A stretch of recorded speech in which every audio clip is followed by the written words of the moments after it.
Kamusta? Ako si Dr. Mateo, ang kaibigan mong doktor online. Nandito para tulungan kang alagaan ang iyong kalusugan araw-araw. Isa sa mga karaniwang problema ng mga seniors ay ang mataas na blood sugar o diabetes. Pero alam nyo ba, hindi lang gamot ang makakatulong. May mga simpleng gulay na kayang pababain ang blood sugar ng natural. Ngayon, ibabahagi ko ang 5 gulay na dapat ninyong isama sa inyong pagkain araw-araw. Una, ampalaya. Ang ampalaya ay tinaguriang hari ng gulay laban sa diabetes. Taglay nito ang charantin, isang natural na compound na parang insulin na tumutulong pababain ang blood sugar. Mayaman din ito sa fiber na nagpapabagal ng absorption ng asukal. Pwede itong gawing ginisang ampalaya na may itlog o tsaa mula sa dahon nito. Ayon sa mga pag-aaral, nakakatulong itong pababa ng HbA1c levels, isang mahalagang sukatan sa blood sugar control. Kung hindi mo gusto ang pait, ibabad muna sa tubig na may asin bago lutuin. 2. Malunggay. Tinatawag itong super gulay dahil punong-puno ng nutrisyon. May isothiocyanates ito na tumutulong i-stabilize ang blood sugar at labanan ng inflammation. Mayaman din ito sa vitamin C at calcium na mahalaga sa puso at buto ng mga seniors. Madali itong isama sa mga lutuin gaya ng tinola, munggo at sabaw. Pwede rin gawing tsaa. Ayon sa mga pag-aaral, ang regular na pagkain ng malunggay ay nakakapagpababa ng fasting blood sugar. 3. Okra.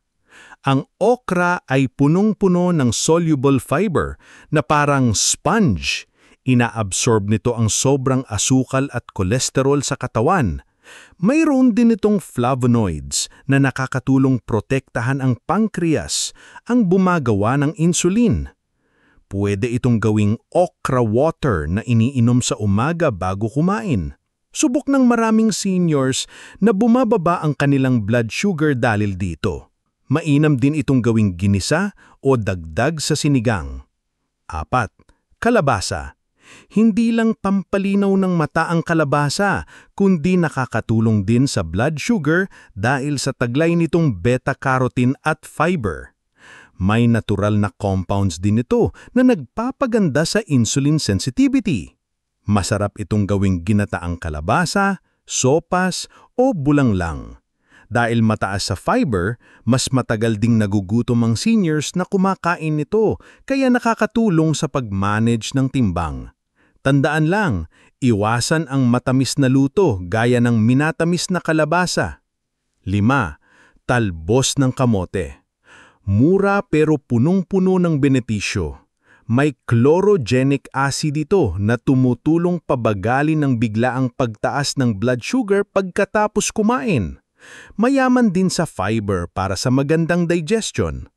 Pwede itong gawing nilaga at isaba sa isda o ensilada na may suka. Nakakatulong ito hindi lang sa blood sugar, kundi pati sa pagpapalakas ng immune system at pag-iwas sa constipation.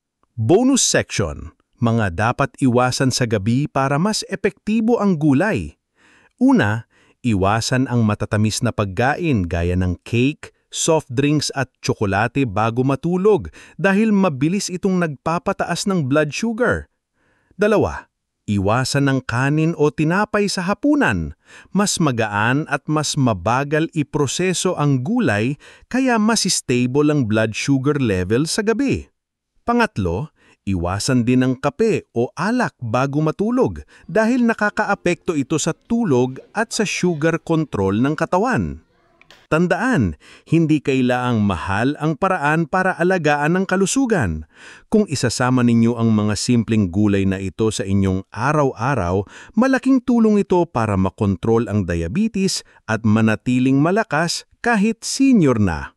Ngayon, alin sa mga gulay na ito ang madalas ninyong kainin sa bahay? Kung nakatulong ang video na to, i-type ang yes At more naman kung gusto nyo pa ng dagdag na kaalaman. Huwag kalimutan ang i-like ang video at mag-subscribe para lagi kayong updated sa mga bagong health tips. Muli, ako si Dr. Mateo. Lagi mong tandaan, ang kalusugan ay kayamanang hindi nawawala. Ingat ka palagi at magkita tayo sa susunod na video.